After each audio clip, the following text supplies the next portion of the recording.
आप देख रहे हैं SDM न्यूज़। मैं हूँ रियाद अंसारी। इस वक्त मैं महाराष्ट्र के तारिक शहर औरंगाबाद से बात कर रहा हूँ और आज देखिए शाम का समय है, 8 साढ़े 8 का टाइम हो रहा है और लोकसभा के चुनाव चल रहे हैं। हर प्रत्याशी, हर उम्मीदवार हर जगह दौरे कर रहा है और ख़ास करके शिवसेना की जो महाविकास आघाड़ी की इलेक्शन है, जिसमें कांग्रेस है और ये मिलकर चुनाव लड़ रहे हैं। और अभी यहाँ पर देखिए जिस घर के सामने मैं खड़ा हूँ, ये सलीम सिद्दीकी साहब है। ये मुस्लिम नुमाइंदा कौंसिल के अध्यक्ष हैं। इनका एक समाज में बहुत बड़ा नाम है, एक दबदबा है, एक रुआब है और समाज में इनकी छवि अच्छी है। ये वजह है कि हर पार्टी वाला, हर नेता इनके पास आने का प्रयास कर रहा है, शायद उनका समर्थन पाने के लिए। लेकिन वो एक ज़िम्मेदार शख्स हैं और सभी संगठनों के अध्यक्ष हैं, लेकिन फिर भी लोग प्रयास कर रहे हैं कि हम उनसे मुलाकात करें। अभी थोड़ी देर पहले शिवसेना के चंद्रकांत खैरे साहब यहाँ पर तशरीफ़ लाए थे। उनके साथ यूसुफ लीडर कांग्रेस के और शोएब हाशमी साहब, वो भी यहाँ पर आए थे और उन्होंने जो है तो बंद कमरे में बात की। जब बात ख़त्म हुई तो हमने चाहा कि उनकी प्रतिक्रिया लें कि साहब आपका दौरा कैसा हुआ है, ये क्या बातचीत हुई। उन्होंने कहा है कि देखिए हम ईद का मौका था और ईद हमारा त्यौहार एक ऐसा है जो हिंदू मुसलमान मिलते हैं और चुनाव चल रहे बात सही है, लेकिन हम इस वक्त एक ईद मिलने के हिसाब से आए। उन्होंने ऐसा करके एक तरह से बात को टाल दिया। लेकिन उसके थोड़ी देर बाद यहाँ पर जनाब अफसर खान साहब, जो वंचित बहुजन आघाड़ी के एक दमदार नेता के रूप में वो भी काम कर रहे हैं, उनकी भी बहुत दौरे चल रहे हैं, खुलदाबाद, कन्नड़, औरंगाबाद, जगह जगह दौरे कर रहे हैं। उन्होंने भी इत्तेफाक से देखिए थोड़ी देर के बाद सलीम सिद्दीकी साहब के मकान पर विजिट की और अभी भी उनकी एक मतलब बंद कमरे में बातचीत चल रही है और अभी भी ऐसे ही लग रहा है कि भाई ईद मिलन का कार्यक्रम है। लेकिन सबको मालूम है कि पर्दे के पीछे क्या बात हो सकती है, क्योंकि चुनाव का मौसम है और चुनाव में क्या बात हो सकती है सबको पता है। अब देखने वाली बात रहेंगी कि अब अफसर खान साहब थोड़ी देर के बाद बाहर आएंगे, अब उसे पिट के जानना चाहेंगे। अगर वो देते हैं तो ठीक, ना तो यही माना जाएगा कि ईद मिलन प्रोग्राम था। लेकिन ये भी सच है कि एक तीर से के निशाने हो रहे हैं, यानी आप समझ सकते हैं कि लोकसभा चुनाव चल रहे हैं। अब देखने वाली बात ये रहेंगी कि आने वाले समय में ये सियासी राजनीति की बातें, ये सियासी मुलाकातें क्या करवट लेती है। सर क्या कहेंगे, आज जनाब मुस्लिम नुमाइंदा कौंसिल के सदर सलीम सिद्दीकी साहब के मकान पर तशरीफ़ फरमा है अफसर खान साहब के साथ, ये ईद मिलन प्रोग्राम है कि कोई सियासी दौरा था? नहीं, बिल्कुल सियासी दौरा था। ईद मिलन का नहीं था प्रोग्राम, सियासी दौरा था। नुमाइंदा कौंसिल के जो ज़िम्मेदार सदर साहब हैं सलीम सिद्दीकी साहब, उनसे वंचित बहुजन आघाड़ी के ज़िम्मेदारों ने और हम लोगों ने मुलाकातें की और हमने नुमाइंदा कौंसिल के ज़िम्मेदार को ये समझाने की कोशिश की कि हालात 19 से ज़्यादा बेहतर है। खाली जो है किरदार चेंज होने की ज़रूरत है खाली, लेकिन हालात जो 19 में थे आज भी जो है वही है। जो 19 में हालात थे आज उससे ज़्यादा बेहतर हालात। हम मुसलमानों से गुजारिश कर रहे हैं, मुसलमानों की तंजीमों से गुजारिश कर रहे हैं, मुसलमानों के उलमा इकराम से ये गुजारिश कर रहे हैं कि मुसलमान क़यादत को औरंगाबाद में अगर क़ायम रखना है, बाकी रखना है, तो उनको 19 का जो इलेक्शन दलित और मुसलमानों के बलबूते पे जीता गया था, वो इलेक्शन आज भी जीता जा सकता है और उसका किरदार जो है वो अफसर खान की शक्ल में होने वाला है।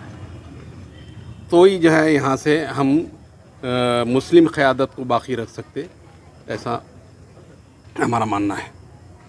सर इससे हटके एक सवाल, अभी 2 रोज़ पहले साहब जो है तो औरंगज़ेब रहमतुल्लाह अलैह की बारगाह पे गए थे खुलदाबाद शरीफ, तो आपको नहीं लगता साहब कि ये दौरे को भी कह रहे कि हिंदू मुस्लिम बना के पेश किया जा रहा है, आप उसको कैसा देखते हैं? उसको नहीं, हिंदू मुस्लिम तो हर चीज़ को बना के देखना की कोशिश की गई। कौन सी चीज़ है जो हिंदू मुस्लिम की नहीं की गई थी? किराड़पुरे का फसाद इसकी बात की गवाह है कि किराड़पुरे के फसाद में राम मंदिर वहाँ पर एक ज़माने से सदियों से मौजूद है, लेकिन वहाँ कभी नाखुशगवार वाक़या पेश नहीं आया। ये दो लोगों की जो है नूरा कुश्ती ने जो है ये फसाद बर्पा किया और ये फसाद के अंदर सबसे ज़्यादा अगर किसी को नुकसान हुआ तो वो मुसलमानों को नुकसान हुआ। बताओ वो दूसरी पार्टी है उसको कितना नुकसान हुआ?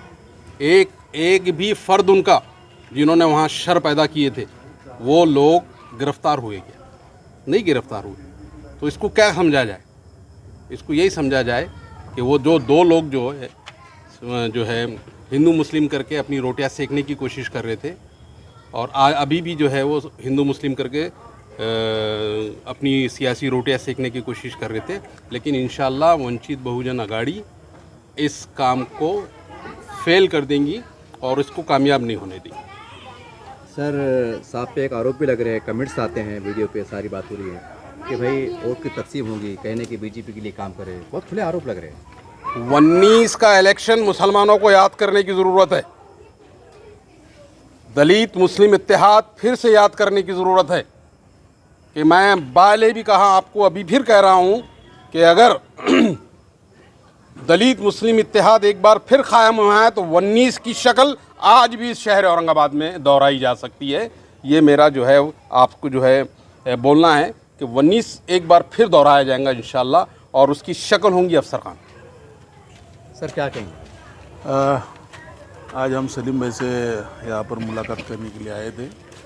उनके साथ आज हमारी यहाँ पर मुलाकात हुई। हमने उनसे वंचित बहुजन आघाड़ी के हमारे उम्मीदवार अफसर भाई इनके ताल्लुक से बात भी की और उनको हम समझाने की पूरी तरीके से कोशिश की कि 2019 में वंचित ने जितवा के लाया हुआ कैंडिडेट है और आज भी पूरी ताकत के साथ वंचित बहुजन आघाड़ी अफसर भाई और हम सब साथ में खड़े हैं। हमारे सभी मुस्लिम भाइयों से मैं अपील करूँगा, 2019 में वंचित ने जो करके पूरे इंडिया में, महाराष्ट्र में नहीं पूरे इंडिया में जो करके बताया, वो फिर से एक बार अगर करने का हम सबको साथ में जुड़ना बहुत ज़रूरी है। ये रिक्वेस्ट करने के लिए हम सलीम भाई के पास आए, उनको हमने ये बात बताई और पूरे समाज को ही, मैं हमारी कौम को भी ये बात बताना चाहता हूँ कि 2019 का जो इलेक्शन वंचित बहुजन आघाड़ी ने एक ताकत के साथ लड़ा था, उससे ही ज़्यादा डबल ताकत के साथ ये 2024 का इलेक्शन हम लड़ने वाले हैं और अफसर भाई को हम जितवा के लाने वाले हैं। सर जो 19 में जो समीकरण था, इम्तियाज़ जलील साहब थे मैदान में, आज अफसर खान साहब हैं, तो उसके हालात, राष्ट्रीय हालात कैसा कंपेयरिंग पाता आप पहले के राज की तुलना में, कैसा महसूस करते हैं आप? उससे अच्छा हालात है अभी इस बार 2024 में और इंशाअल्लाह अफसर भाई चुन के आएंगे। ओके सर, क्या कहेंगे आज पूरे जंगी पैमाने पे आप पूरे ज़िले का दौरा कर रहे हैं, आज उनके सलीम सिद्दीकी साहब के मकान पे आप? देखिए, मुस्लिम नुमाइंदा काउंसिल के सदर जनाब सलीम सिद्दीकी साहब, इनसे मुलाकात करने के लिए हमारे वंचित के महाराष्ट्र के नेता अमित भुईगढ़ साहब, हमारे भाई जावेद कुरैशी साहब, हम लोग उनको आज 2019 में जो दलित और मुस्लिम पैटर्न चला था, प्रकाश अंबेडकर साहब ने जो ऐलान किया था, पूरी ताकत के साथ दलित समाज ने इनको वोट दे के चुना कर लाया था। आज प्रकाश अंबेडकर साहब ने मुस्लिम के रूप में मुझे टिकट दिया है। अब मेरा अदबन गुजारिश है मुसलमानों से कि वंचित प्रकाश अंबेडकर साहब, अमित भुईगढ़ साहब, तमाम ज़िले के लोग, हमने 5 तालुकों का दौरा भी किया, उसमें सबका ये बोलना है कि वंचित बहुजन आघाड़ी जिधर जीत उधर, वंचित बहुजन आघाड़ी जहाँ है जीत वहीं होगी। और अल्लाह के फजल करम से मैं आपके माध्यम से शहरान औरंगाबाद के ज़िले के मुसलमानों को अदबन गुजारिश करता हूँ, अपील करता हूँ कि एक जगह आकर, आपने 2019 में मुस्लिम क़यादत दी थी चुनकर, तो आज भी आपके सामने उससे बड़ा चेहरा, उससे अच्छा चेहरा, गरीबों के सुख दुख में जाने वाला चेहरा, गरीबों की मदद करने वाला चेहरा, रात बेरात को लोगों की मदद करने को भागने वाला चेहरा मुस्लिम के रूप में प्रकाश अंबेडकर साहब ने मुझे दिया है। तो आप सब मुसलमानों ने, माँ बहनों ने, पर्दा नशीन जो घर में मेरी माँ बहनें बैठी है, उनसे भी अदबन गुजारिश करता हूँ कि 2019 को 2024 में कन्वर्ट कर दो, सारे मुस्लिम कौम मिल्लत एक जगह आ जाओ। दलित समाज तो पूरी ताकत के साथ, प्रकाश अंबेडकर साहब ने कहा है कि हमारे साथ है, अल्लाह के फजल करम से जीत, फिर किरदार चेंज होगा, कहानी वही दोहराई जाएंगी। तो 2024 में मैं सबसे गुजारिश करता हूँ, शहरान औरंगाबाद के नौजवान साथियों से, बुज़ुर्गों से, दोस्तों से, माँ बहनों से, कि वंचित के साथ आकर अफसर खान को जिता कर दो, ऐसी मैं अपील करता हूँ। सर आज फेसबुक पे, सोशल मीडिया पे एक अफवाह गर्दिश कर रही है कि आपका नाम कट हो गया है या आप एक उम्मीदवार बदलने के संकेत मिल रहे हैं, कहाँ तक सही? देखो, हमारे विरोधी तरह तरह की चालें चलेंगे और उन्होंने पूरी फोर्स, पूरी ताकत लगा दी कि नाम चेंज होना, लेकिन प्रकाश अंबेडकर साहब एक ऐसे शख्स है जो महाराष्ट्र में और पूरे देश में एक बार उन्होंने जो शब्द दे दिया उसको वो चेंज नहीं करते हैं। और मैं जब से उनको जानता हूं, उन्होंने, आपको एक बात याद दिला देता हूं कि 2019 में युति टूट गई थी जी। तो उन्होंने एक वादा किया था कि डॉक्टर गफ्फार कादरी को वंचित की तरफ से सपोर्ट दिया जाएगा। तो उन्होंने आमखास ग्राउंड में ये ऐलान किया कि हमारी युति टूट चुकी है, लेकिन मैंने डॉक्टर गफ्फार कादरी को शब्द दिया, मेरा शब्द का पालन करो और उधर गफ्फार कादरी को वोटिंग करो। तो ये उनके आदेश का पालन सब समाज ने किया, इसलिए 80,000 तक आए, ऐसा मैं कहता हूँ। सर आज आप पूरे शहर का पूरे ज़िले का दौरा कर रहे थे, जनता को बताना चाहेंगे कि किस तरह से आपका सत्कार हो रहा है या जनता का किस तरह समर्थन मिल रहा है? देखो, समर्थन तो सबका ही मिल रहा है। वंचित बहुजन आघाड़ी का समर्थन मिल रहा है, मुस्लिम समाज का समर्थन मिल रहा है। दोनों जब तक के एक जगह नहीं आएंगे ये सीट जीत नहीं सकती। ये मुस्लिम समाज को भी समझ रहा है, दलित समाज को भी समझ रहा है। और जो लोग पान टपरी होटल में उसमें बात कर रहे हैं या हम किसी से घर पे मिलने को जा रहे हैं, तो समीकरण तभी बैठेगा जब दोनों समाज एक जगह आएंगे। तो समाज के रूप में अफसर खान सामने है फेस, सबने मिलकर अफसर खान को मतदान करना। और अफसर खान अपने लिए नहीं लड़ता, कौम और मिलत के लिए लड़ता, दलित समाज के लिए लड़ता, भटकी जमात के लिए लड़ता। अफसर खान सबके लिए लड़ने की ताकत और हिम्मत रखता है। तो सबसे मैं अपील करता हूं कि ज़्यादा से ज़्यादा भारी अक्षर से चुनाव कर दो। हो सकता है ये माहौल ऐसा बन के आया, माहौल बन के आया। प्रकाश अंबेडकर साहब ने मुझे टिकट दिया, मुझ पर भरोसा किया, ये अल्लाह ताला ने माहौल बनाया। तो अल्लाह ताला ने माहौल बनाया। मैं फिर एक बार आपके माध्यम से गुजारिश करता हूँ कि सब जो लोग एक जगह आए और भारी अक्षर से जिता कर दे, ऐसा मैं सर कहता हूँ। आखिरी सवाल है, जब 19 का इलेक्शन हुआ था तो पूरे हिंदुस्तान ने देखा एक वन साइड जैसा इलेक्शन हुआ था, एक इत्तेहाद के साथ। तो आपकी बारी कैसा मानते हैं आप, ये वन साइड उस चीज़ से हालात दोहराए जाएंगे या कांटे की टक्कर रहेंगे? नहीं, उससे ज़्यादा हालात बदल जाएंगे, क्योंकि 2019 में आज 2024 है, 5 साल में वोटिंग परसेंटेज बढ़ गया।